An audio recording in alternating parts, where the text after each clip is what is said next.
Assalamualaikum warahmatullahi wabarakatuh. Semoga teman-teman semua sehat dan siap untuk berdiskusi dalam pertemuan kita hari ini. Dalam pertemuan kedua ini, materi yang akan kita diskusikan yaitu definisi komunikasi massa dan sejarah perkembangan media massa. Semuanya masih ingat kan definisi komunikasi dari Harold Laswell?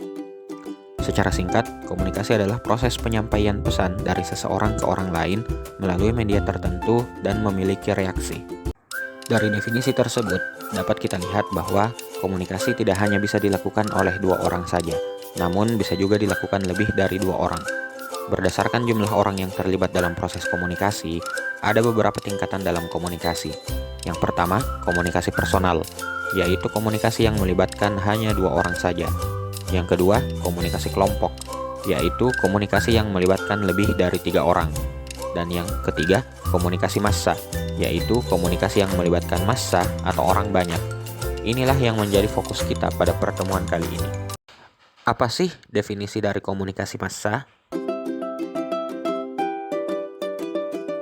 Dari definisi tersebut, kita bisa menggambarkan skema dari proses komunikasi massa.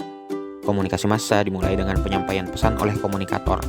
Namun, komunikator pada komunikasi massa berbeda dengan komunikator pada komunikasi personal. Komunikator dalam komunikasi massa bukanlah seorang individu, melainkan suatu institusi atau gabungan dari berbagai pihak. Contohnya, pada saat Andre Taulani memandu acara Lapor Pak pada stasiun televisi Trans TV, ia tidak bekerja sendirian, melainkan ada berbagai pihak yang berperan pada stasiun televisi tersebut, misalnya kameramen, lighting, make up artis, dan sebagainya. Kemudian, pesan yang disampaikan oleh komunikator tersebut selanjutnya akan disampaikan melalui media massa, baik media cetak ataupun media elektronik. Pesan yang disampaikan melalui media massa akan diterima secara serentak oleh orang banyak atau massa yang bersifat heterogen dan anonim. Biasanya, komunikator tidak mengetahui identitas dari audiensnya. Dari skema tersebut, dapat diketahui bahwa komunikasi massa harus menggunakan media massa. Jadi, sekalipun komunikasi itu disampaikan kepada halayak yang banyak, seperti rapat akbar di lapangan yang luas misalnya, jika itu tidak menggunakan media massa, maka itu bukanlah komunikasi massa. Sejarah media massa diawali dengan ditemukannya media cetak dan terus mengalami perkembangan hingga kini. Media massa yang pertama kali digunakan adalah surat kabar atau koran.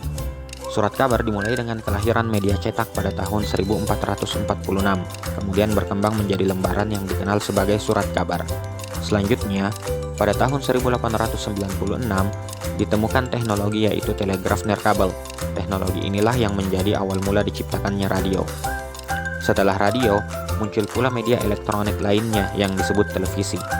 Televisi pertama kali sukses didemonstrasikan di San Francisco pada tahun 1927.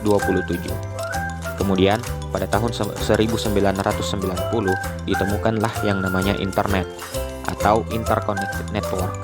Internet kemudian melahirkan jenis media baru yang kemudian dikenal sebagai media daring atau media online yang lebih mampu menjangkau audiens yang lebih luas.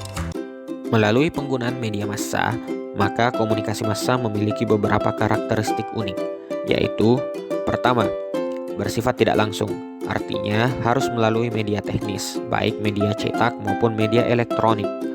Yang kedua, bersifat satu arah, artinya tidak ada interaksi langsung yang terjadi antara komunikator dengan audiens.